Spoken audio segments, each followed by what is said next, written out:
दुखणं आपल्या हातात आहे. नमस्कार मित्रांनो, मी आहे इंद्रजीत. आम्ही आहे शब्दांच्या प्रवासामध्ये. आजचा विषय आहे दुखावणं आणि दुखणं. कोणी आपणाला दुखावतं हे खरं आहे, पण आपण कित्येकदा ते दुखणं धरून ठेवतो. दुखावणं एक क्षणात होऊन जातं, पण दुखणं आपण रोजच मानत जातो. तेच विचार, तेच वाक्य, तीच आठवण हळू-हळू आपले स्वभाव बनत जातात. पण दुखावणं हे बाहेरून असतं. कुठल्याही वस्तूमुळे, माणसामुळे होऊ शकतं आणि क्षणिक असतं.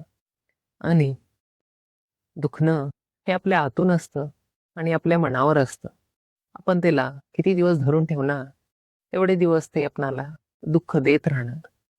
मग दुखावणं आपल्या हातात नाही, पण दुखणं आपल्या हातात आहे. ते आपण सोडू शकतो. सोडणं म्हणजे विसरणं नव्हे. सोडणं म्हणजे स्वतःला हलकं करणं. मग स्वतःला विचारा, की मी अजून कुठलं दुखणं धरून बसलोय आणि ते कधी मी सोडणार आहे. आपण ते दुखणं सोडूया आणि स्वतःला मोकळं करूया. हा विचार तुम्हाला आवडला असेल, तर ह्याच्याबद्दल तुमची प्रतिक्रिया सांगा.